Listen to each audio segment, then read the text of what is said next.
Yes, we're ready. 4 o'clock, special board meeting, April 11, 2016. Roll call. Director Bernstein? Present. Director Crawley? Present. Director Salado? Here. Director Carpenter? Here. Director Ianson? Here. We have a quorum. Let's do the pledge of allegiance. I pledge allegiance to the flag of the United States of America and to the republic for which it stands, one nation, under God, indivisible, with liberty and justice for all. Thank you. And public comment number 1. Is there anyone out there that has a public comment? Okay. It's all blue to me. So it's all good. It's all good on the regular agenda. Consider and accept the Fire Prevention Bureau update. Mr. Fire Marshal. All right. Well, thank you very much for setting aside this time and letting us be able to speak and share with you in regards to Fire Prevention Bureau. I'm actually very excited because as far as I know in my career and speaking with the chief, this has never occurred. And the ability to be able to have some time to be able to educate and show you the experiences of fire prevention within the district. Throughout this presentation, I hope to actually enlighten you in regards to all of the aspects of what takes place within the Fire Prevention Bureau, and also to really lay out a 10-year plan for where I'm projecting our department needs to go to be able to provide these services for our community. We have our staff here, so if you have not met our staff before, we have Deputy Fire Marshal Bob Block. We also have Lindsay Murtha, our new fire inspector, David Peroni, our fire plans examiner, Madeline Hardcastle, our fire prevention coordinator, Gordon Simpkinson, who is a contract fire inspector, but also the retired fire marshal for Palo Alto. So we're lucky to have him. And Stuart Blakesley is also a contract fire plans examiner that we have on board. Back at the office still working away hard. Wanted to start off as we are celebrating our 100 years here within the district. One of the things that I'd like to be able to show is that fire prevention has always been a component of the fire service. A lot of times we think about firefighters responding down the road and putting out large fires, but it has always been part of missions and goals to actually try to prevent fires and saving lives, property from the beginning. We see here in this photo, Fire Prevention Week says, "For their sake, stop fire." It has been something that has been an advocate part of this district early on. Again, in this photo here, it says, "No fire. We are here today trying to prevent a fire." That's really what we're wanting to do. Our goal with prevention and as a fire district is really to try and prevent any catastrophe, injuries, deaths, loss to the community. When we experience fire loss or other loss, it's one that impacts families, but also impacts the community, whether it's through tax dollars, infrastructure, etc. So our goal is to obviously help the continuity, educate, and prevent any of these items from occurring. I'm going to start off here speaking about the Vision 2020. It's national strategies that are being implemented and being pushed on a national level through the United States Fire Administration and others in a cooperative effort. There's 6 items that are on here that really are to identify the risks that are in your community and then setting forth a program to actually go out, prioritize them, and then mitigate those risks. This is a key component that we're putting into the Fire Prevention Bureau this year because it's important for us to have this for our accreditation process as a component in that process. And through that, we will actually have a clear picture of our true needs within our community and then be able to address them and then evaluate them when we're done to make sure that we're being effective. Here I actually have a video so you can actually see a brief presentation that explains the Vision 2020 program.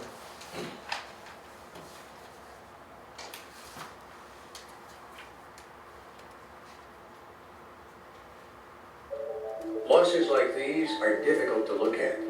No one wants to believe that this type of catastrophe could happen where we live, but it does. It happens right here in our own communities. And when fire strikes, it changes our families, our homes, and our neighborhoods in the blink of an eye. That's why we need strong prevention efforts here. Prevention that protects and enhances our quality of life. Many people think of a fire as an isolated incident, something that impacts only the family who lost their home or the company that closed its business.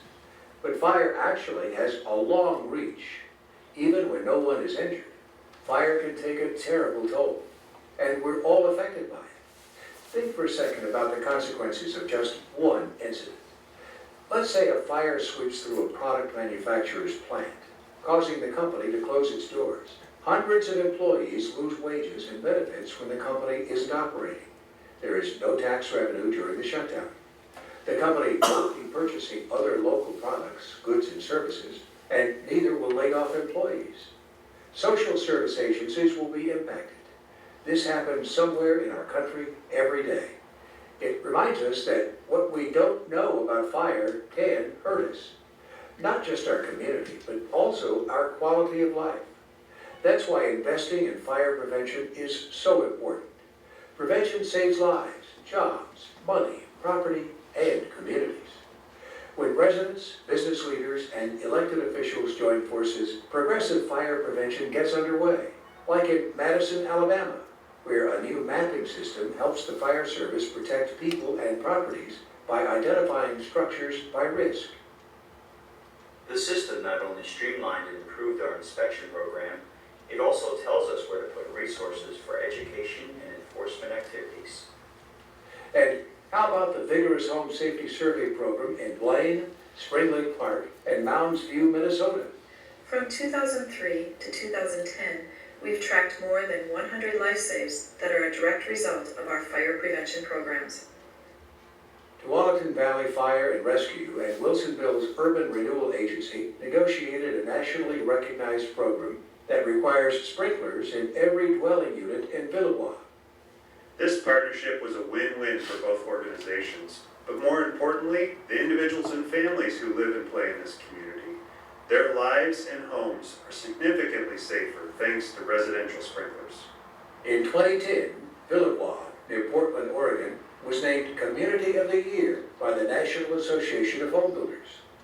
Like these communities, we too can prevent the tragic blight of fire, but we have to work together to do it. And we need to invest in proven, effective fire prevention strategies that make sense for our community. We all want to live life to the fullest, to enjoy our home and community, and to feel safe here. Protecting our community from fire today preserves the quality of life we all want and deserve tomorrow. Let's speak up for our safety, our jobs, and our communities. Let's make a commitment to fire prevention. Take these steps. Work with your fire department to find out what's needed. Help gather support from local leaders and groups. Make sure officials know you're committed to fire prevention. Free online guide. Visit our website. Forward to a friend. Email us. Share. Have questions? The Vision 2020 staff are happy to help. For a guide to fire prevention advocacy and other resources, visit the Institution of Fire Engineers Vision 2020 website, www.strategicfire.org. The Vision 2020 staff is happy to help.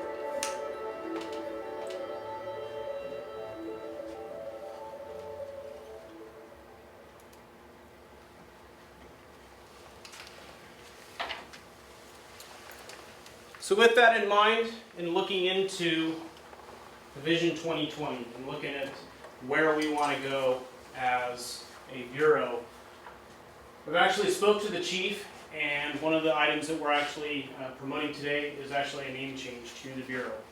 And we are now looking at being the Bureau of Fire and Life Safety. And the reason being is we do more than just fire prevention.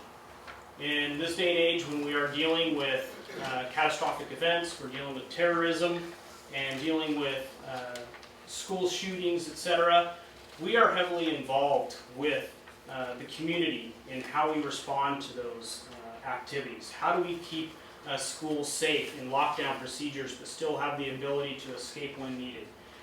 Working with Facebook and looking at high-risk priorities within the district. Again, this is something that through our education experience that we are working very heavily in more than just fire prevention anymore. So by going to fire and life safety, we are showing that we are actually involved in life safety of the employers, the employees, students, people of this community, and also in dealing with 9/11, that the life safety is also for the life safety of the firefighters of this district.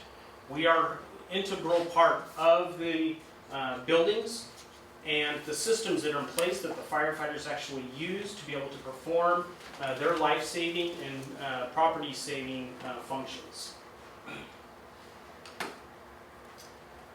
We know the district mission, which is to protect and preserve life and property from the impact of fire, disaster, injury, and illness. How do we support that? So the Fire and Life Safety Bureau fulfills that through new construction, remodel plan review, system inspections and testing, annual code enforcement inspections, fire investigations, public education programs, and then through these programs we work to enhance the overall health and safety and well-being of the citizens of our district. We are completing that now and wish to continue to improve on that. We also have a goal, and with that mission, we support it through the goal of directing our resources so that we have effective service delivery in those services that we provide in public education, risk reduction, educating and supporting our engine company crews through operation training with the systems that are being installed and understanding building construction, planning strategy with our building departments and planning divisions, any economic development, and fire protection systems. We have a number of services that we provide, and I'm going to go in depth into each of those services so that you understand the knowledge, the education level that's put into that, and the time and efforts that we have. Beginning with plan review. Our goal is to ensure that early contact is made with architects, engineers, and contractors on construction projects in order to prevent delay, undue cost, and enhanced completion of the final fire inspection. A lot of these projects will begin with a meeting with the fire marshal or designee in a planning meeting at the city for large scope projects where the city will actually outlay a lot of the rules of how this project will comply with the city's general plan. And the fire department will also have the input in regards to access, water, and other building compliances and other aspects that we have through our local ordinances to make sure that the building will comply with how we perform operations and other systems. Once this review is completed, which typically will take place many times 2 to 3 years before a project even begins, we will get the plans in the planning review stage where we will look to see if for compliance from that meeting, when we gave them that information in the meeting of what we were looking for in the building, being aware of concessions maybe that had taken place to be able to make a building work. It will come through our planning review and also environmental impact reviews and other compliance efforts. Next is the building review. Now we actually get full construction plans that come in for review to make sure that they comply with the California Fire Code and the other family of codes, the California Building Codes, etc. Now the building department actually does review for a good portion of that, but the state fire marshal also, through collaborative efforts, the California Fire Code and Building Code now actually mesh very well, and actually the state fire marshal adopts other portions of mechanical code, electrical code, etc. So we actually have to look into compliance along with the building departments on many features in these buildings. We also look at hazardous materials and occupational permits. Hazardous materials could be something as simple as a gas station in its operation, an auto repair shop, maybe a medical clinic if we have a dentist office that is having piped gases for the services, or sometimes even large refrigeration units. The refrigerant is in such a large amount that it actually poses a hazard. Generators and the diesel fuel that is part of that. And so all these occupational permits are an annual permit that we review and inspect on an annual basis to make sure that they're in compliance in the amounts that they say that they're in, and also that they're working with San Mateo County Environmental Health in regards to the waste aspects. And then the other portion that we work with is the Division of State Architect. So schools, when they are building new buildings, we actually are the authority for access and water. We are not involved with the actual building components of the schools. That's all done through the state, including inspections. However, for the project to even proceed, we have to sign off saying that the project meets our specific engine requirements, our access requirements, and actually meets state water requirements, because we actually know and understand the water availability here local in our jurisdiction. And a good example of that is actually Menlo Atherton High School. They had built some buildings and through non-compliance, through some standpipe systems that were very, very old, they finally failed. And when those systems failed, they no longer met state access requirements for their buildings. They ended up having to build in a new access road off the backside of their campus. And then when they built their new Performing Arts Center and other buildings, we actually had worked with them. Bob knew the water very well and advised them to loop their water system there. And by looping their water system there, it increased their water availability and is now allowing them to actually continue their buildings out there as they are growing, where before they were not able to do that. And it's been a good success for that school. Plan review. Again, David Peroni is our fire plans examiner at this moment, along with Stuart Blakeslee. But all staff actually performs plan review. It's a great way to learn the code and to make sure that you're applying it well with your inspections. This is an example of a residential sprinkler system. 13D is the referenced code in the California Fire Code. Just taking a look at the plans, showing the layout, our local ordinance, water requirements. This right here is just our water information to make sure that they're telling the truth, what they're saying is the water, and we can also verify what's going on. After years, we know pretty good how the water flows in this district. And then the specifications of the products they're using, and making sure that it's going to be in compliance and actually perform its job. A residential sprinkler system's job is actually life safety only. When you look at commercial systems, commercial sprinkler systems are actually meant for property protection, actually have a completely different design. Residential is for life safety. And the reason being is the products we're putting into homes burn quicker, we have flashover at a quicker rate. And what was happening is the escape times in residences was decreasing. So by the addition of fire sprinklers, it increases the escape time for residents in the home. It helps keep cooler temperatures. It keeps the smoke level from producing and allows the time that's needed for residents to be able to escape out of a home. So our goal is to make sure that that system is going to work as intended.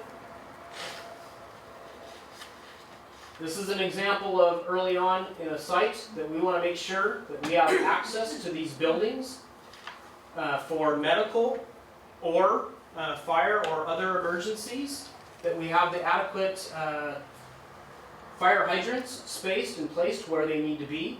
So this would be an early on kind of site review, preliminary, that we may work with developers to see if this is going to comply with our engine's turning radiuses.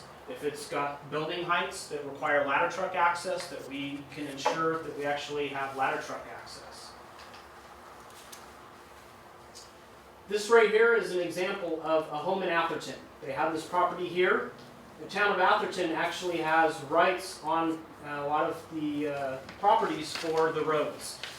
This piece of property, interestingly enough, also owned this island here, and we had several other houses that came off this. The home had to work with some legal aspects in regards to this division so that they could do some improvements to the site. Meanwhile, this was a road that we used to access multiple homes. So we ended up working with the town of Atherton and this homeowner so that they could actually do some land swaps to be able to perform their project.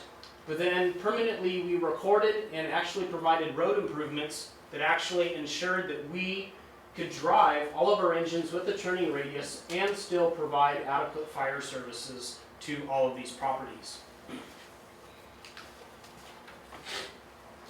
Looking early back in history, the fire code used to be a very small red book. Like everything in its infancy, it was pretty simple, typically dealing with fire extinguishers and other safe practices.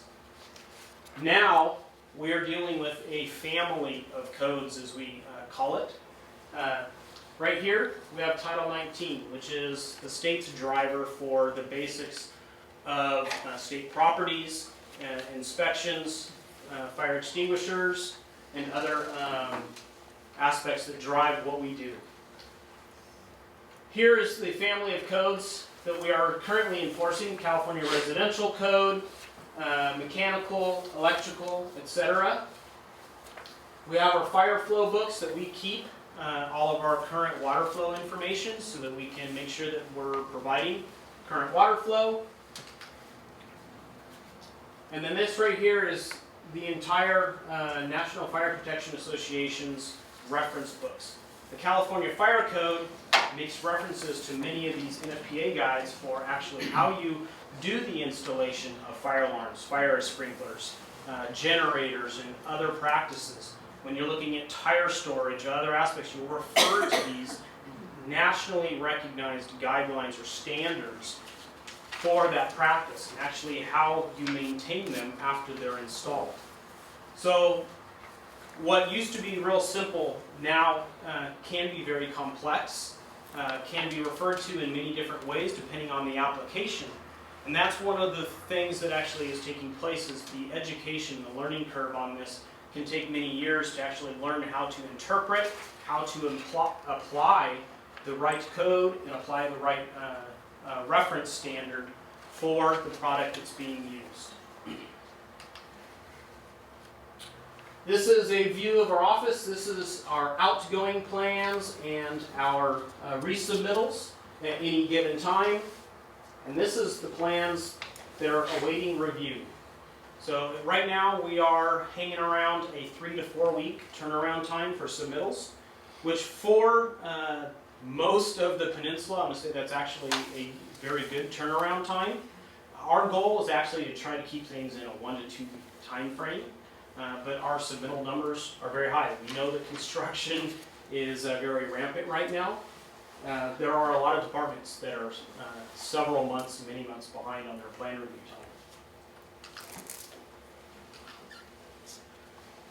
Other roles that we provide. We are liaisons and provide consultation to the industry, each of our cities, as professionals in the California Fire Code, and also for the district. And we work with, as you know, San Mateo County for our southern unincorporated zones, East Palo Alto, Menlo Park, and Atherton. The reason we have these liaisons and we have this communication is to ensure that whether it's a city project that's going on, road developments, working with the developers, working with the water departments, city planners, engineers, we want to make sure that what is put into place is going to work with the equipment that we buy, and depending on what those roads or that infrastructure may serve, that it's going to be sufficient. So we actually work with the water departments on their water main upgrades, hydrant placing, even though they're public and they belong to them, but they know that we're the users, making sure that they're meeting spacing distances, etc. But also working with the building departments to ensure that our inspectors are working well together, that we can actually speak to each other, and if something got missed, then we can actually speak to those inspectors, and we can have each other's back to make sure that we support each other in these building inspections till final.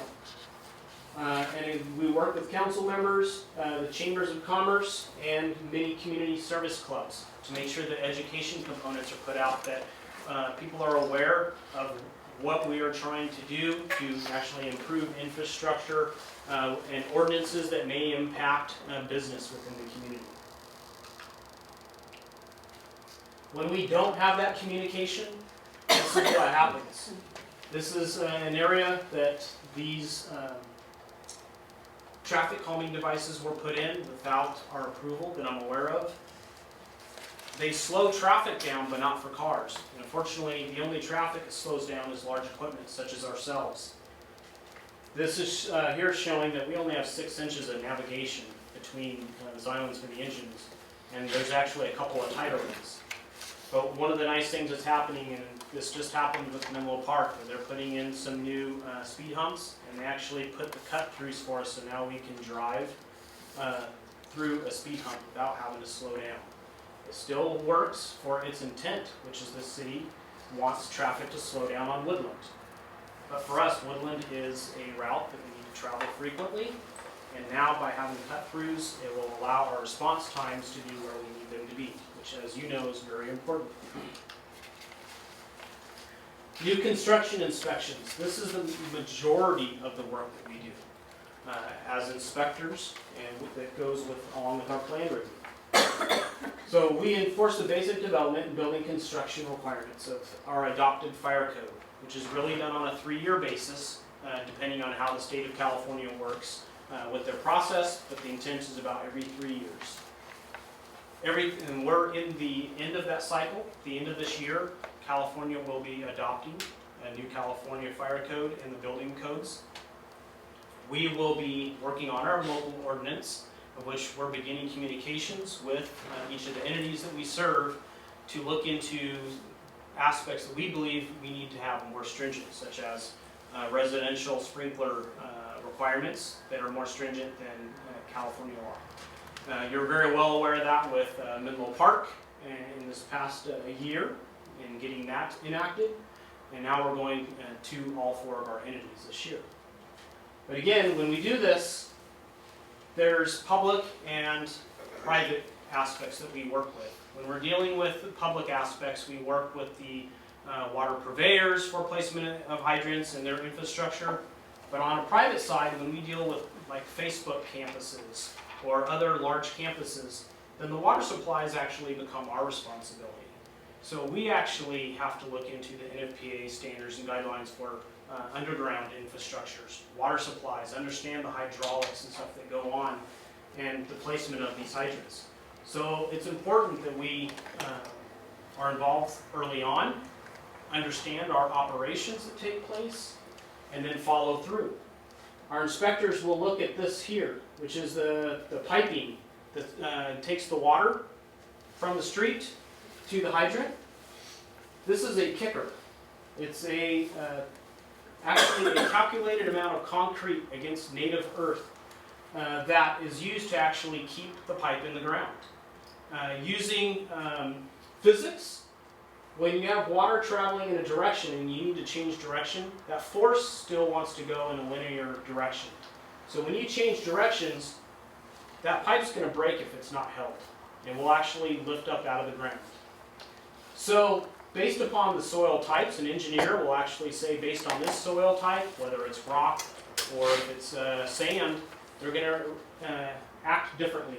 So they're going to say that this concrete needs to set against a certain amount of square feet of soil and be placed in. And we have to verify that this is installed correctly so that this pipe will actually stay in the ground and do its intention, which is to take water from the street to the fire hydrant. Making sure that the products that they're using are actually listed and tested for its use. And again, this is actually 4 seasons in its early stages. Before they were actually building this out of the ground, we needed to make sure that they were compliant with our ladder truck access and other special features of this building, so that whether it's smoke control systems, their sprinklers and alarms, that they're going to be in compliance before they build, so it's built into their cost. But then we also have the education and training to perform the inspections at the level of these buildings. This is a Metroflex fire sprinkler line. This is over at IKEA. This is an example of a new product that came out, though it's not so new anymore. But this is for seismic aspects. We know that we have a lot of earthquakes. So the intent is to design a lot of the buildings and the components in them to withstand earthquakes and normal building movement. This is designed to be able to provide that movement to try to keep that system active and live after an earthquake, a significant seismic event, and normal building movement. And this is a picture of IKEA's water tank. East Palo Alto has very poor water volume. They have some okay pressure out there, but there's two components to water that we're aware of, and it's pressure and volume. The fire code really actually deals mainly with volume, because you actually need a lot of water to be able to put the fire out. You can have a lot of pressure in a garden hose, but you don't carry a lot of garden hoses to try to put these fires out, so we need to have the volume available in the street. They did not have that, so one of their solutions was to actually have the water on site to do that job. One of the things that we're doing is we actually are promoting fire sprinklers, fire alarms, and other systems as our second line of defense. Our first line of defense is actually education. Again, trying to prevent fires from happening in the first place, putting the systems in place so that when something does happen is our second line of defense. This is a picture of a fire pump that, based upon building design and water availability, you may need a fire pump to actually get the water to where you need it to be, such as a high rise, so that you can actually have the pressures and the volume available at the top of a high rise to perform the firefighting capabilities. We don't take our engines to the top of a high rise. We got to take our equipment with us to those upper floors, but then we need to have the water there available to do our job. This is part of many systems out at IKEA. They start looking confusing. And one of the things just to kind of look is, obviously people want to hide them. It looks confusing. It can be confusing to engine company crews. They're responding to a sprinkler head that went out there.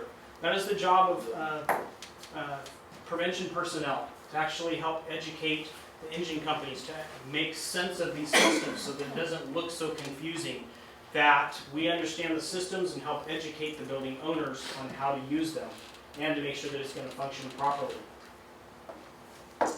This is a residential sprinkler system, completely different than commercial. But again, making sure that it's going to be installed correctly and that it's going to perform the job that it's intended to do. And then hazardous materials facilities, special facilities that have operations that may be more hazardous. We, again, want to make sure that they're in compliance with state law, but then also that we provide the education to engine companies to be able to go in there and not necessarily be scared, but can go in and take a look. But if a hazard or something does happen there, that the systems are in place to alert people, to be able to evacuate, get out early, and hopefully mitigate the issue. Cooking fires are a common fire. We've had several businesses here that we know have had cooking fires recently down on Santa Cruz Avenue.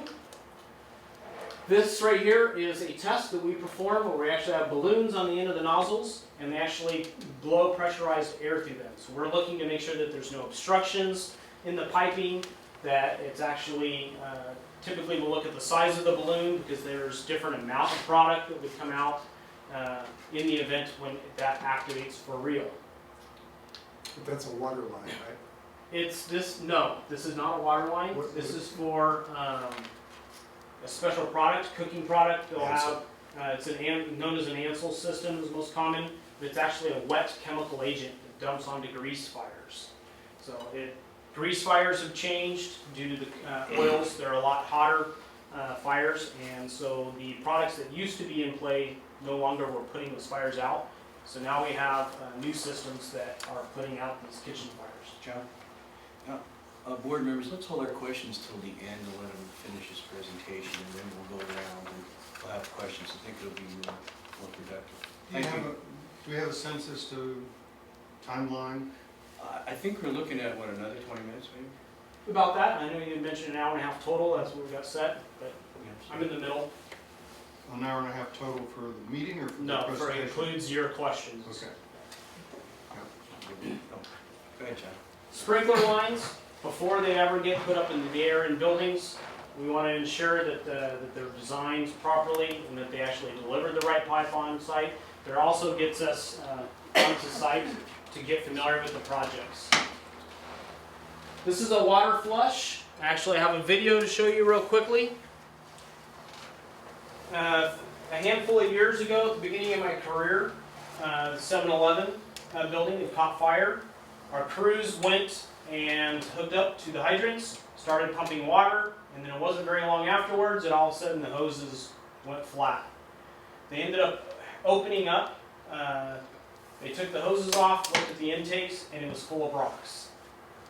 So they had to clean out all of the intakes and get it reattached, but in the meanwhile, the building burnt down. And they had to rebuild. Now, when it comes to the public systems, we have some influence with that, but on the private side, we have a lot of influence. So we make sure that all of these lines, because when they install them, they're installing them in rock and dirt, product gets into them. People drop tools in the lines and stuff, it's just part of the job. We flush them out to make sure that they're empty, so that again, we're not ruining $500,000 or more piece of equipment, and then again, that our guys, when they show up, they can actually perform the job and be dependent and confident of the systems that are put into place.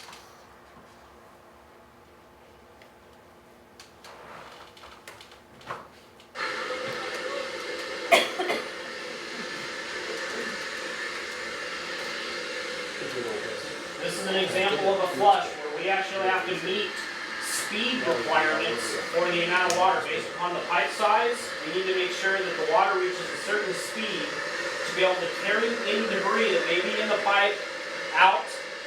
You got a bump open all the way? The 2.5? All the way?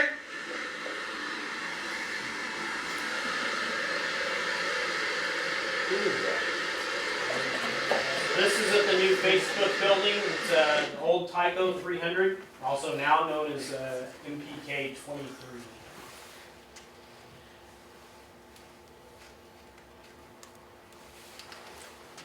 Again, another kitchen system, making sure that the nozzles are placed correctly for the product that it's designed for. There are different nozzles based upon the cooking equipment that's below it. And again, we need to be aware of what's being applied. This right here is glue inside of a residential sprinkler head. Some people don't take pride in the work that they do. Some people do. We know there's high quality contractors, people that take pride and actually do really good jobs, and there's others that don't. Right now, when we're trying to promote residential fire sprinklers, the last thing we need is people that don't take pride in their work, do sloppy work, and then if we were to have a fire occur, this sprinkler head would not work. Water would not be able to flow through it. That is the reason we're out there. We're promoting these as part of life safety, and we want to ensure that from the beginning to the end, that life safety is accomplished. Now starting to get into the numbers with the Fire and Life Safety Division.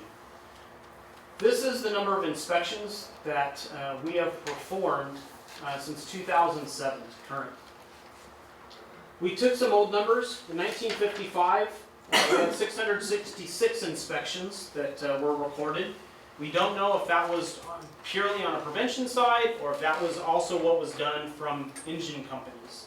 And then in 1985, that number went up to 2,558. This number right here, I know, is prevention only. So that was done really by 3 people, this number right here.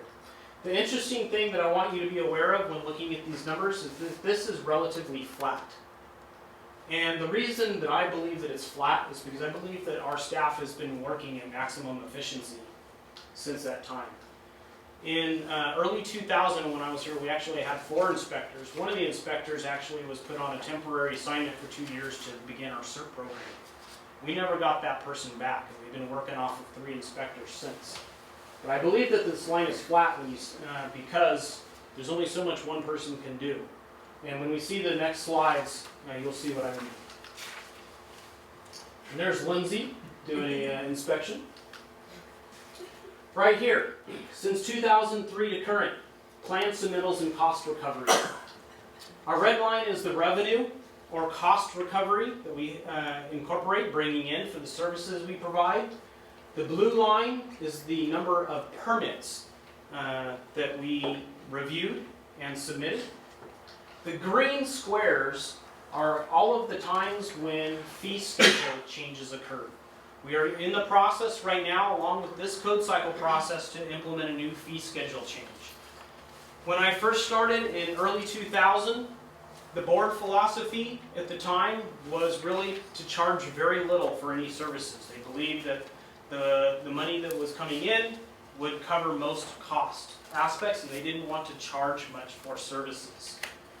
With the change in economy and information, that pendulum has swung. And we see a lot of departments right now working on trying to do 100% cost recovery.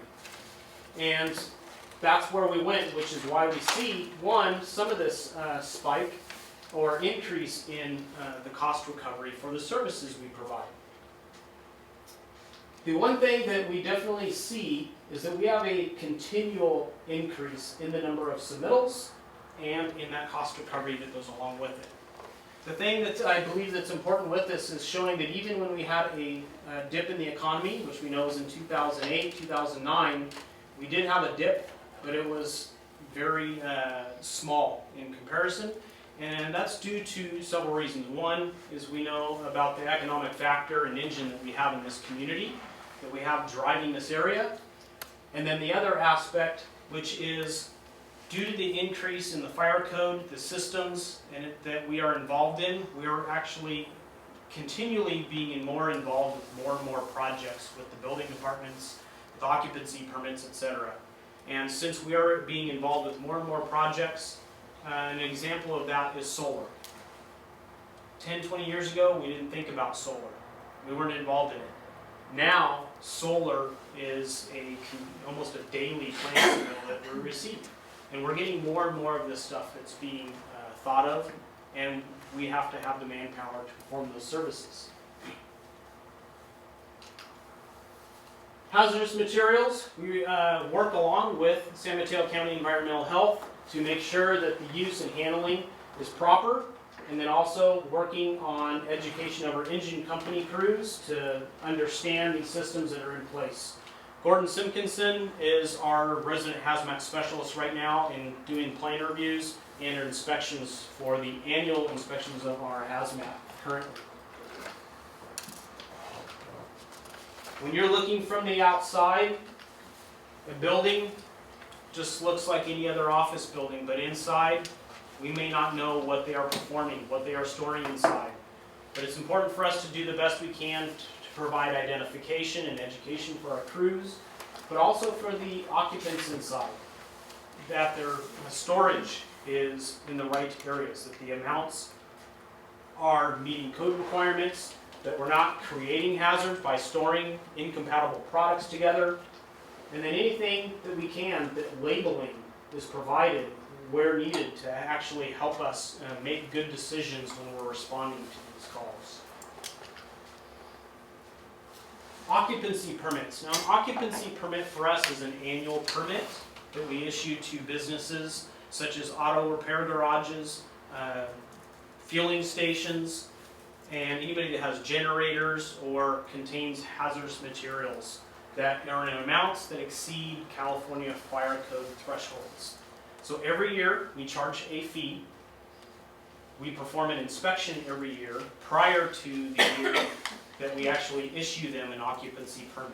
And that allows them to have their doors open and perform the operation that they have. Because we don't want welding operations to be going on in a place that's going to create a hazard for themselves and the other businesses next door. You'll see here that our cost recovery was actually pretty low overall, and then we saw a large increase here, which basically what was happening is that the cost recovery amounts were too low. After we had an independent consultant came in and did a review, those fees were adjusted, and you can see it actually brought it more in line. But with that, you'll see that we originally had only about 200 occupancies that we were issuing these to, but now with the increased use of generators and the use of other chemicals with the labs and stuff that we have, that number has increased and been hanging around 300. Code enforcement is a large component that we have. Engine companies, we manage our engine company inspection program. Engine companies help us with our state mandates. And last year they performed 1,003 inspections on top of the numbers that I showed you for the prevention staff. This year they've been assigned 1,465 inspections. And we're working to get them to actually be inside more of our businesses to increase the knowledge of the buildings that they're responding to. And the goal is to eliminate the fire and life safety hazards in existing buildings. The California Fire Code is a maintenance code. All of the rest of the codes actually help build a building, but the fire code is actually the one code that actually allows us to continue to go in on a year-by-year basis and ensure that the building continues to operate the way it was designed. One of the things that we're also working with is we actually help manage and provide some jobs with light duty programs. So when firefighters are injured but still capable of providing the service for the district, we actually work with assignments to give them work to do. So that is another component that we work with. But just being aware that there are a lot of business owners or landlords that don't like to invest money into their businesses or properties, and that is one of the reasons why we show up. So that we can make sure that, one, the people that are in there actually can see and find their way out, that the exits are in compliance, that any systems that are in place are functional and going to be working for the firefighters or for the residents, and that any services that are available, such as sprinkler systems, that they are actually going to be functional. A lot of these sprinkler systems and other systems that are being put in place now have, with the code process, sprinklers are used as a means to reduce building construction time. And unfortunately what that means is quicker failure of buildings, because they're counting on sprinklers as the means to keep that building up and functional.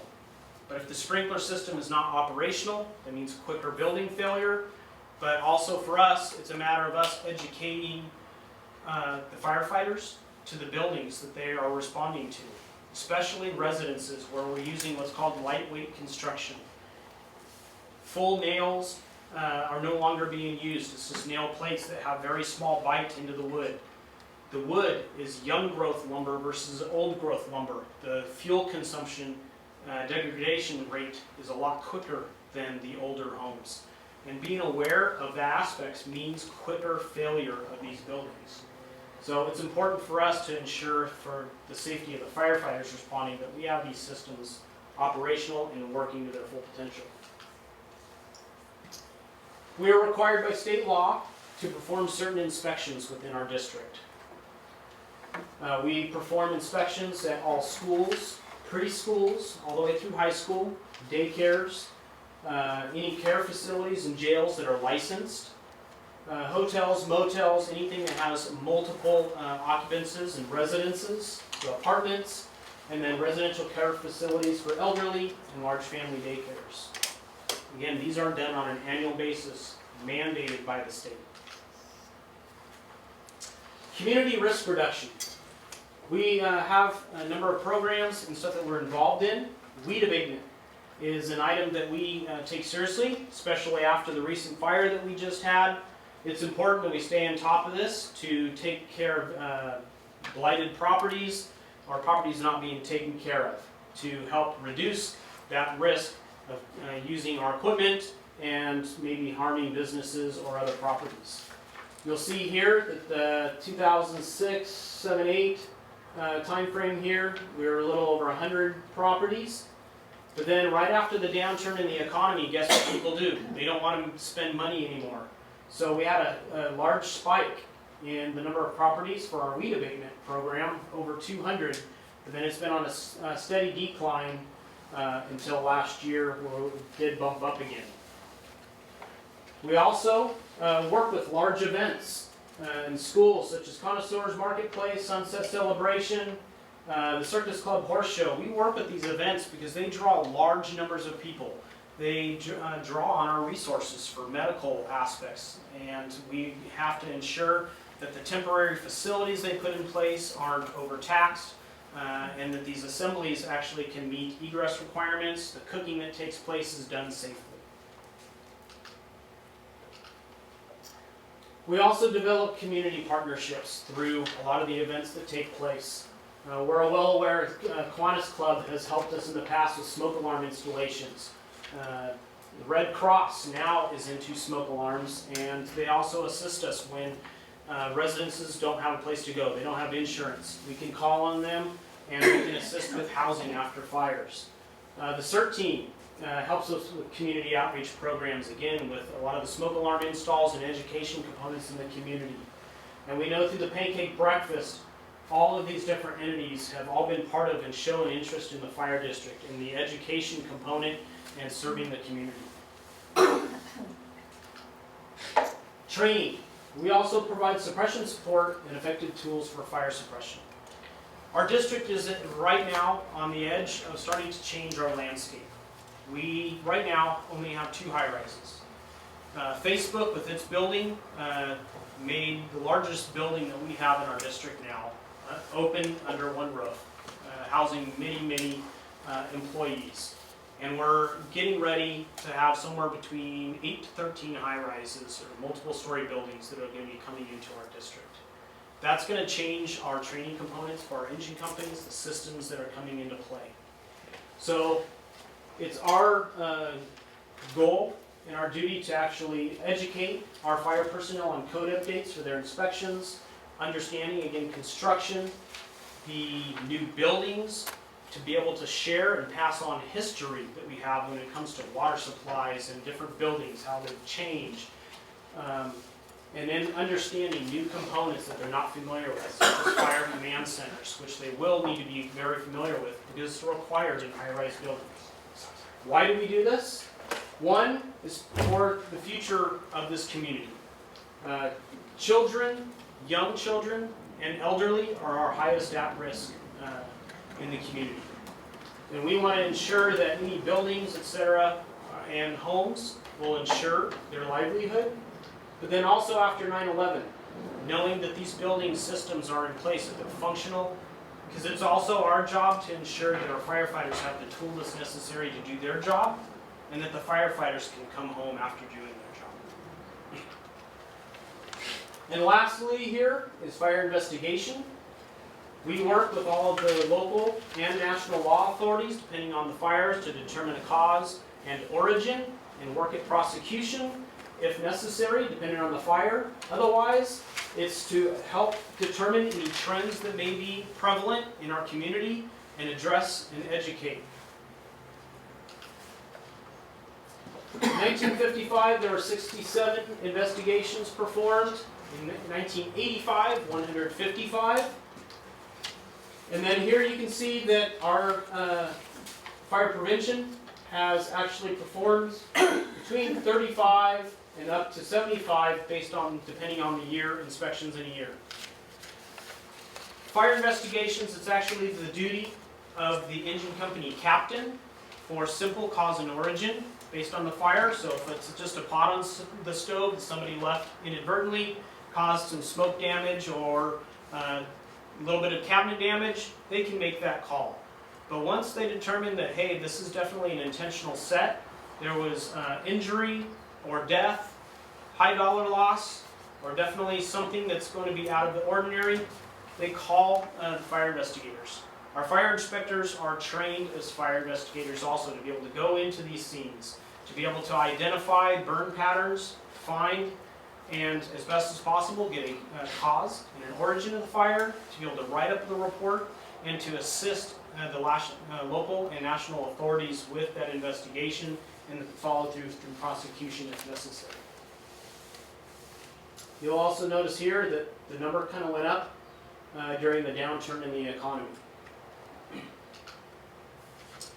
So prevention by the numbers. What I want to show you here is one is the demand and expectations that are being placed on the Fire and Life Safety Bureau right now. I put in here the number of hours that a full-time employee has, 2,080 hours. That's what's available. For the plans reviewer, based upon the number of plans that we had submitted this past year, we had 1,876 plans submitted. We have a fee schedule that's based on time. I tried my best to actually work very conservatively with these numbers. I put down an average of 2 hours per plan to be reviewed because some projects, large ones like Facebook, etc., that takes a week or more just for one set, and then we have, and that would be just for the building, and then we have the fire sprinklers, alarms, underground, any special systems, many hours for one building. But for a residential sprinkler system review, that could take maybe 30 minutes, maybe an hour, hour and a half. So that number got doubled as an average as a whole. Using just that number right there, that is equivalent to almost 2 full-time employees just for plan review that we've needed this past year.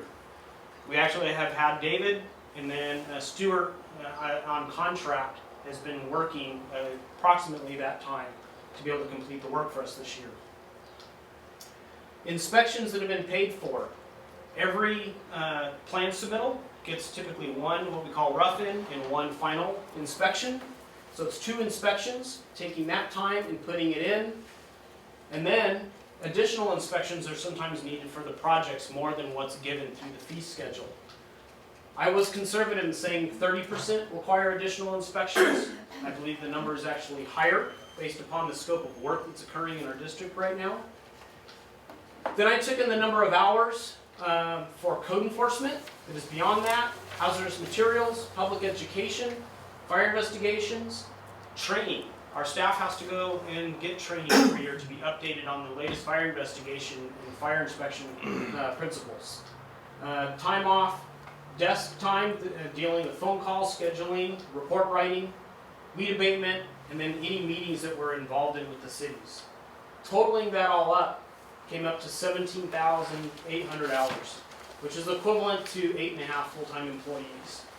Right now, I have 1 deputy fire marshal and 2 fire inspectors, which leaves me short 4.5 full-time employees running by these numbers. The nice thing about this is that we actually, again, work on a cost recovery model.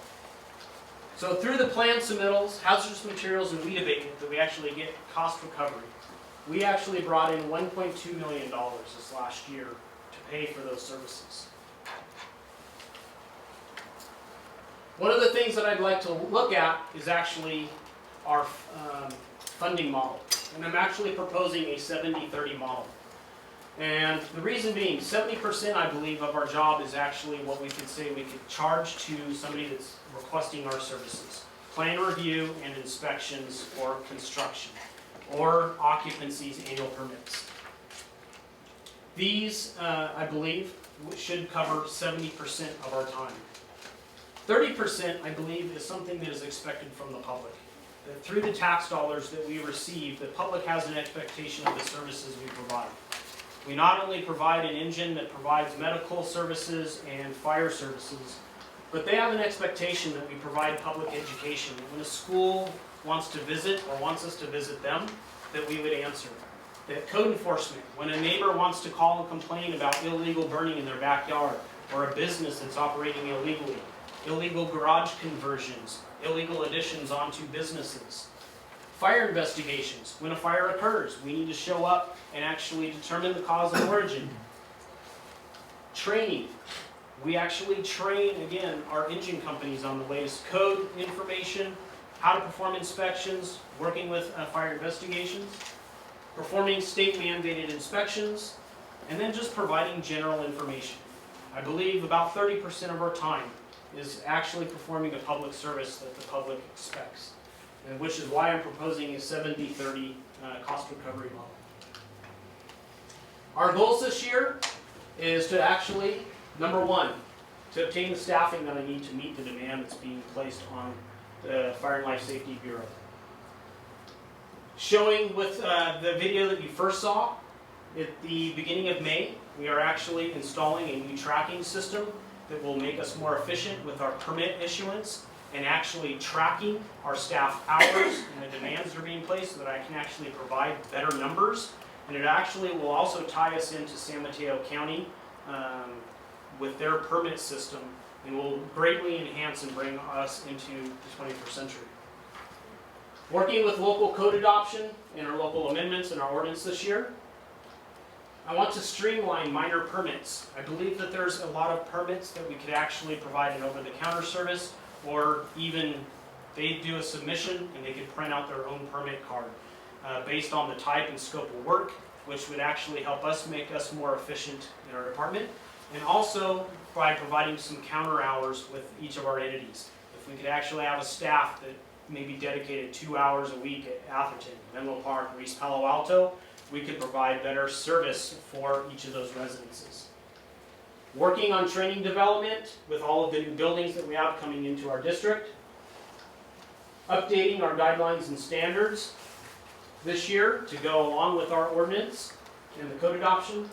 And then beginning our accreditation assessment so that we'll know where we're at in terms of our compliance as we pursue accreditation. This is the organization chart. All of the black positions are what are current at this moment. The yellow is what I'm proposing of adding a new inspector this year to help us fulfill the workload and demand. And then the red is actually our contract. What I'm proposing to do continually is to have contract help available to supplement us when we have our ups and downs with the economy. So as we pick up, we can add the contract help for plans review and inspection, and when it goes down, we can reduce that amount of time.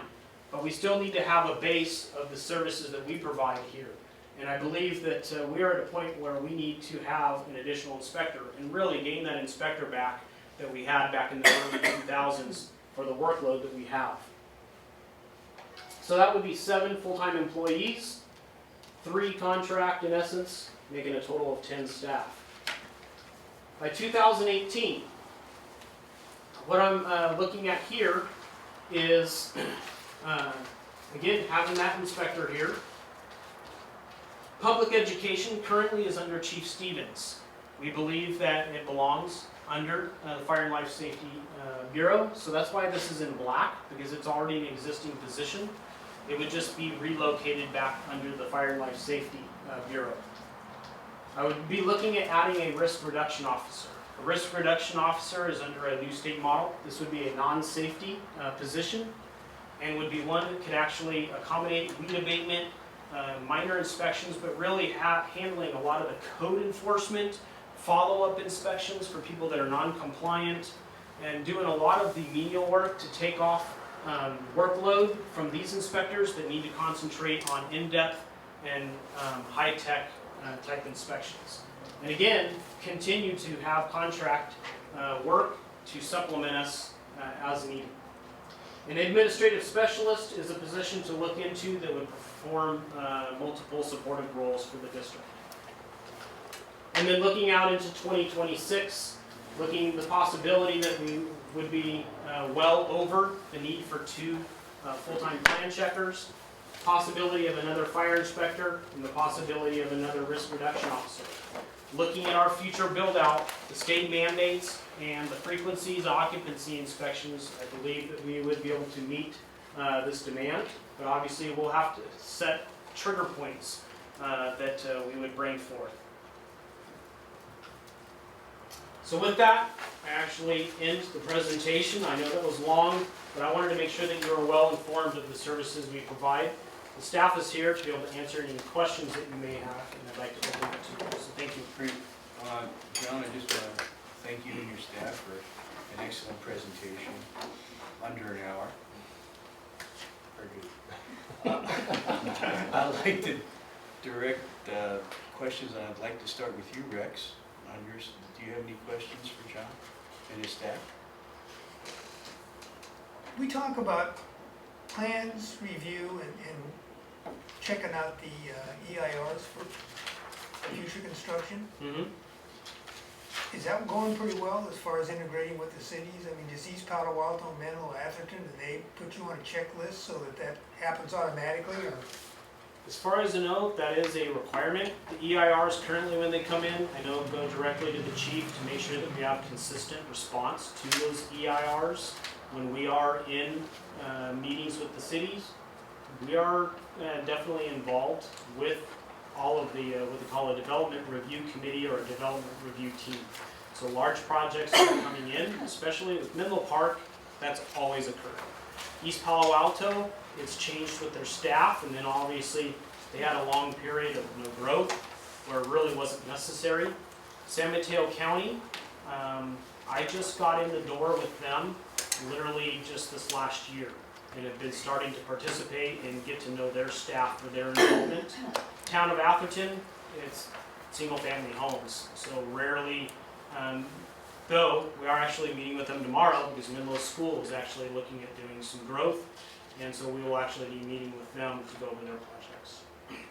Well, the reason I ask is if you look at what's been proposed in the M2 and the downtown specific plan, I think it's important that we have a say in some of that planning before it goes, or before they start to turn it over to developers.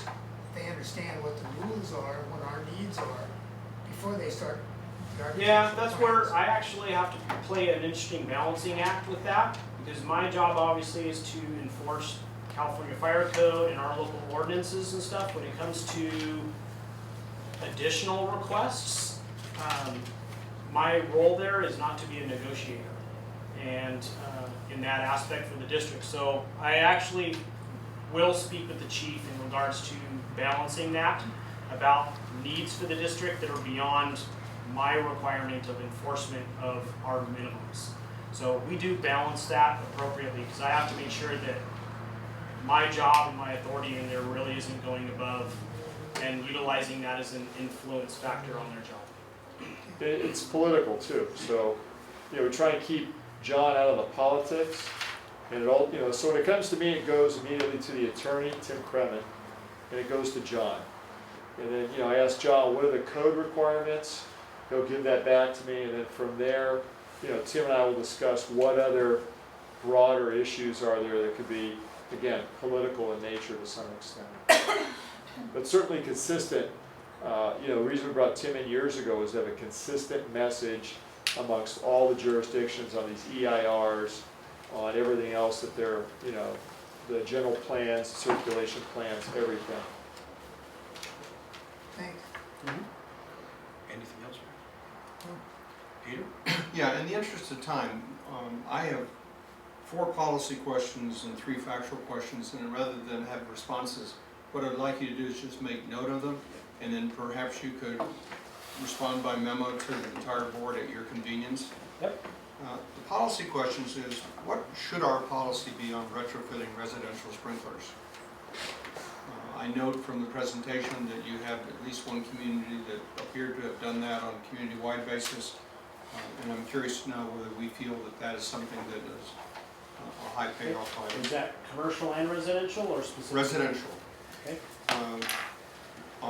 I wouldn't restrict it just to residential. I was thinking residential, but my next question is, what should our policy be, particularly with respect to retrofitting sprinklers in the business area of Santa Cruz Avenue, which I think is probably one of our higher risk locations, and because of the age of the building, the vast majority of them are not sprinkled. Okay. The third question is, what should be our policy on either requiring or at least putting formally on notice Menlo Park, East Palo Alto, Atherton, and the county on the need to upgrade their water systems, both in terms of supply and storage. And I know that there have been lots of conversations, but I would predict that if something bad happens, someone's going to say, well, they never told us we had to do it.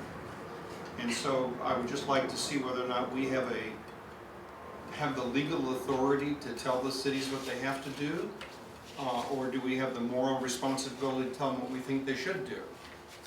And the fourth question is, what should our policy be on earthquake gas shut-off valves?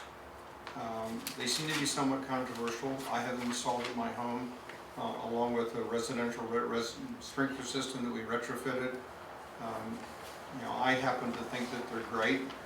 I know PG&E worries about people needing to have them reset, etc. But if you're worried about life prevention, resetting them is the least of your concerns. And then 3 factual questions. Are smoke and carbon monoxide detectors mandatory in our entire jurisdiction? And if they aren't, should they be? And is that both with respect to new construction and also with respect to existing construction? What size propane tanks, and what size of propane tank does our permit system kick in? And then the last question is on fire hydrant updates. Years ago, I noted that they were starting to update some of the fire hydrants in the district. That seems to have slowed down. Certainly, you know, and I'm not arguing for any special treatment, but I was told years ago that the hydrant on our property was going to be upgraded, and that was about 8 years ago, and it still hasn't been upgraded. So, you know, whose job is that, and you know, do we have a responsibility to make sure that the supplier does those updates on a timely basis, or in fact they're really necessary? So that, and again, I'll wait for the responses later because I don't want to cut into other people's time or keep the staff here till midnight.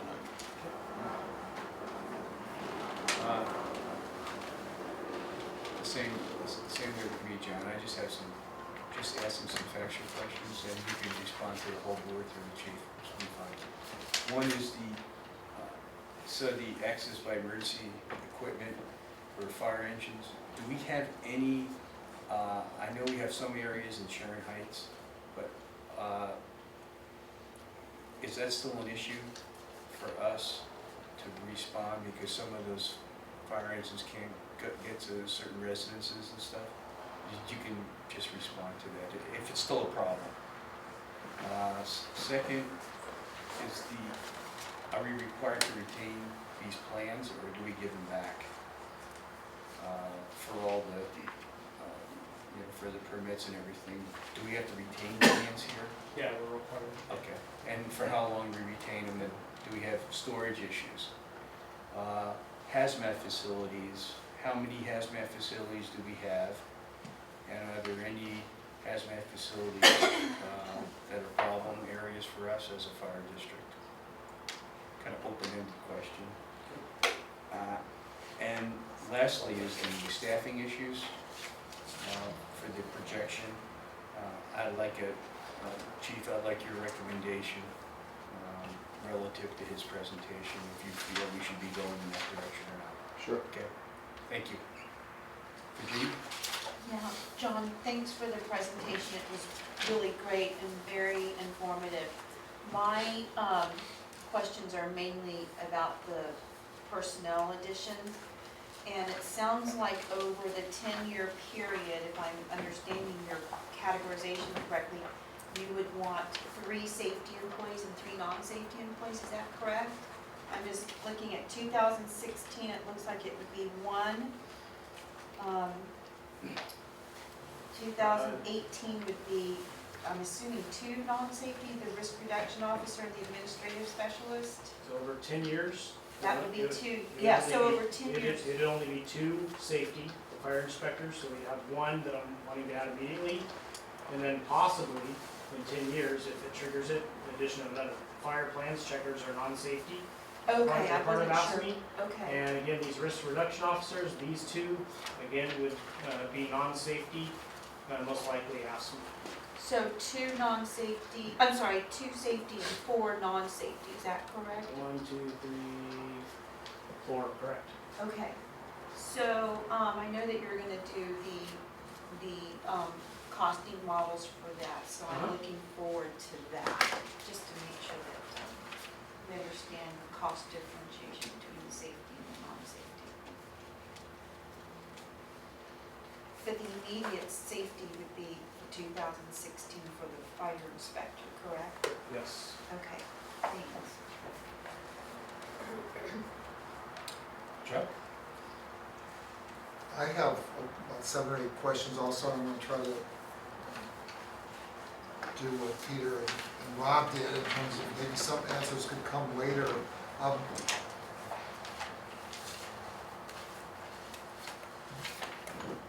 So let me ask one. I like the idea of broadening the mission in this life safety and so forth.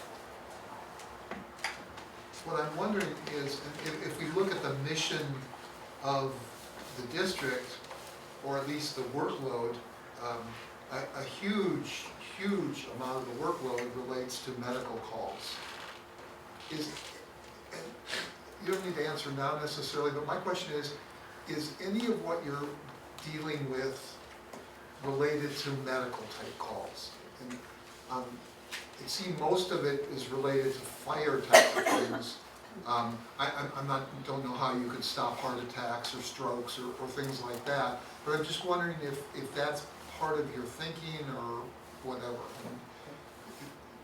You could answer me later if you want. But I'll answer you now if you like. Or Well, if it's quick, sure. I mean, yes, mainly through our public education programs.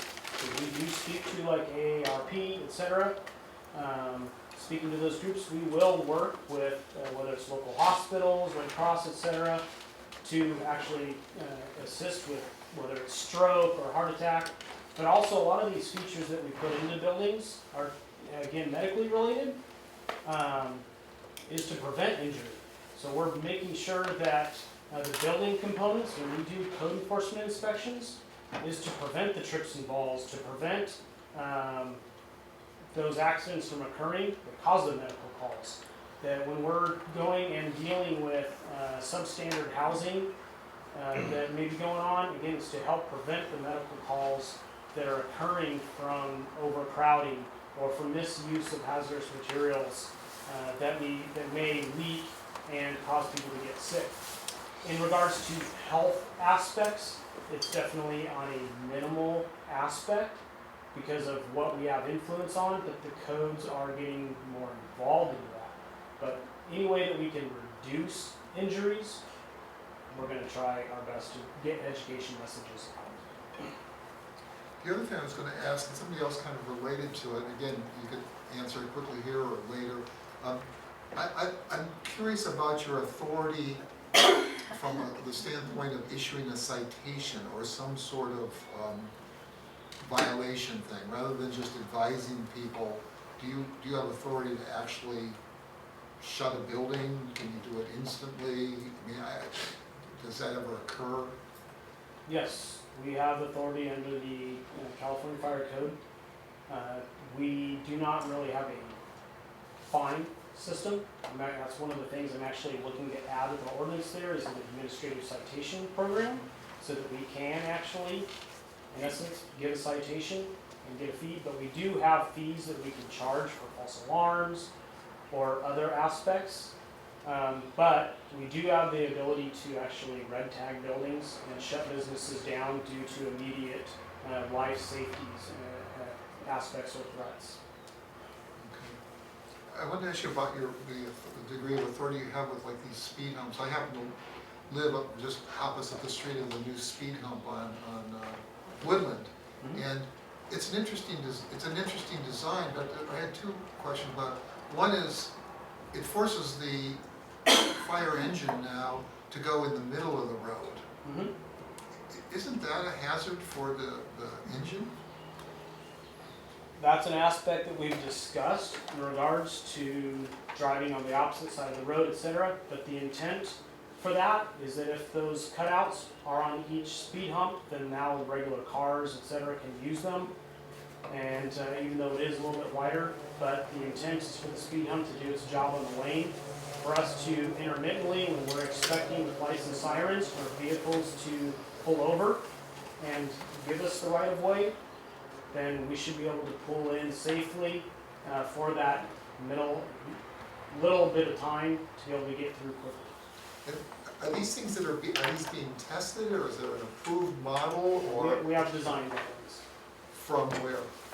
We actually are using San Mateo County's design guidelines, which really works for the majority of the fire engine designs for their axle widths.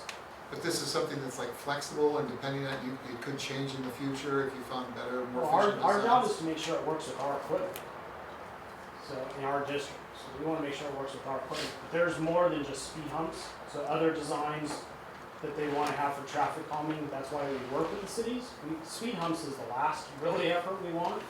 But when they do have them, this is an acceptable solution. Well, here's my thought. I noticed that the way the design is with it kind of straddling the middle of the road, cars now are running one wheel in the trough and one wheel off the side of the road and going full speed through. And my guess is that will come a time where residents are gonna say, these aren't working, and then it hurts the fire district, because then they're back to, do you have authority over that design, or is this the Public Works has the authority over it?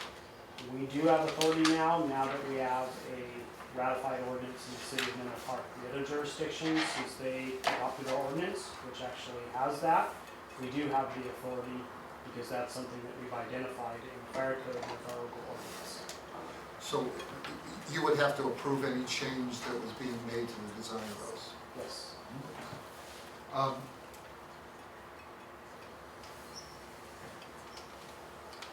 I had just two other, maybe, the one, that you could, again, if you want to answer it later, that would be fine too. One of the things that really shocked me when I was running for this office, I literally walked every single residential building, tall high-rise on the west side, the East Palo Alto building on the west side of the freeway.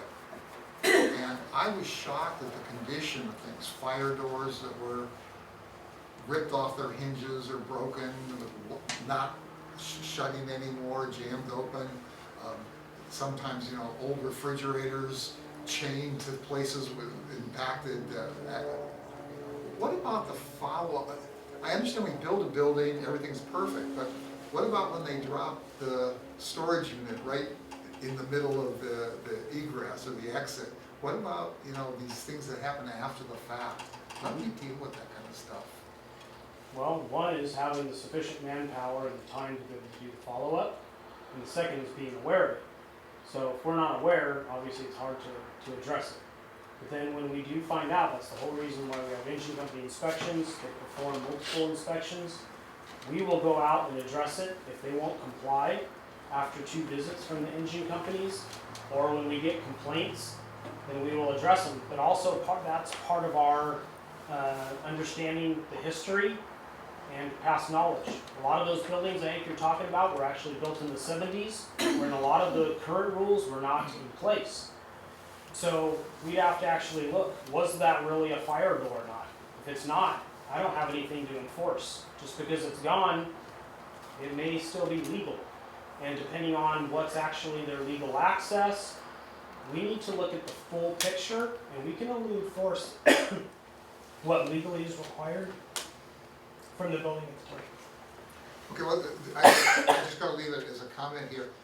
I mean, in some cases, I'm talking about the sign on the door that says, this door must be kept shut at all times, but there's no door there. That led me to believe that it was a fire door, and I could be wrong about that. But it seems to me this is something where we might want to look at some sort of a fine, not for the first occurrence, but repeated situations, because I would bet that the janitors of these buildings know what's going on, that the building owners know what's going on, and if, as long as there's no penalty, and again, I don't mean to be punitive here, but with repeated offenses, where it's a pattern of behavior, I think it would be worth more frequent inspections that in fact are paid by people who are violating the law here. So the comment that I'll make in regards to that is my experience here has been 99% of the time, by going back, educating, and having those repeat inspections, gets compliance. Very few people will not comply. What causes the non-compliance is us not visiting. But for us to visit, we have to have the staff to do it, and the time to do it. And that's really why I'm here. I don't have the staff and time to do it. And I need the people to be able to get out there to dedicate the time to educate and ensure the enforcement. Well, yes, I'm thinking that really, in terms of your last slide, the violation thing might be up in the 70% cost recovery part, the cost recovery part, as opposed to the thing that we're us all as citizens. And it actually is in our fee schedule right now. When applicable, we can charge that. We need to determine when it's actually feasible. If we've corrected a hazard, is it really worth it for us on the political side to recover $200 or $300? where now we made things better for all the residences. That's a political decision for us to decide. The last thing I was just gonna say, you don't need to answer it now, but I didn't understand, I had read, before I came here, I had read the staff report that you had prepared, and the only part that I didn't really understand is the relationship of response time to your bureau here. I just didn't understand what the discussion meant and how your activities affected response time. Okay, I'll respond to that in a second.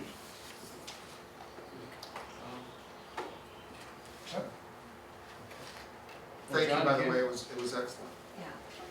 Thank you, John. Thank you. Excellent presentation, and you're short, 5 minutes. You did an excellent job. Thank you, Chief. Thanks, John. Well, thank you again for letting us be able to have your time. I really appreciate it. So when are you coming back with some of these numbers incorporated into the 16-17 budget process for review and approval? Do you have any timeline for that? I got to work with the chief and Kathleen on that. I've already asked for that to be placed into the budget for Okay. one additional full-time inspector with, of course, all the amenities that come along with it. So it's just a matter of coming to you for approval. So that's one of my questions So, with the staffing issues. so one more question, John. Would it be possible for the fire inspector position to be a non-safety position? If that's the direction given. Well, I don't know. I don't know. Can you do a cost? My personal aspect, though, is the job duties. The fire inspector is cross-trained again as a fire investigator and can perform hazardous materials inspections and duties. If the person is non-safety, I can't have them perform those duties. So I'm actually limiting their capabilities. And right now, with the work demand, I need an additional on-call investigator and the capabilities to be able to perform those operations, which is why I'm looking in the future to be able to provide that type of position. But right now, I need a lot of flexibility in the lean employees that I have. We actually take pride in running lean and efficient with what we have. Right, But and I'm not flexibility, saying you're yeah, not. yeah, I'm and just that's trying to fine. understand the cost difference. That's one of those things though, but flexibility is what allows us to actually run lean. I believe we're running very lean. When you say I can't, do you mean state law doesn't allow you? It- I can't use them for hazardous You materials? can't put a non-safety employee into a fire situation. Oh, but, okay. But in terms of the inspections, They He goes in to But investigate. not investigations. Is that, that's basically? They can't do investigations and also, in my opinion, any hazardous materials response aspect, because I believe that's special training and knowledge that do you mean when there's a spill, or do you mean looking at the planning? response being in the environment period. So, Sure.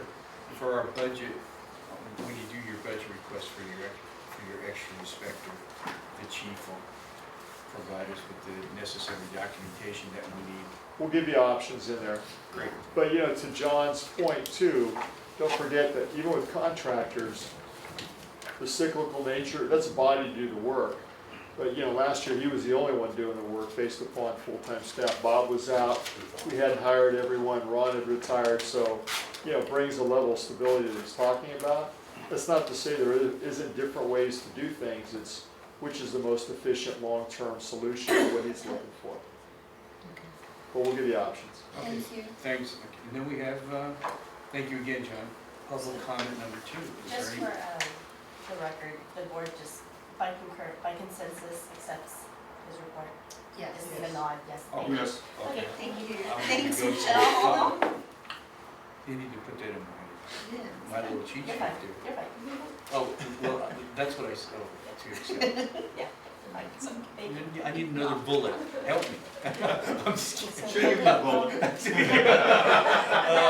don't want it in I've there, been, right? I've been ducking those for my entire career. Okay, so now we're up to public comment number 2. Is there anyone out there? Okay, no Move to adjourn. Second, All those in favor? There you go. Aye. Good job. thank you. Good job, guys. Thanks, John, Thank you. great job.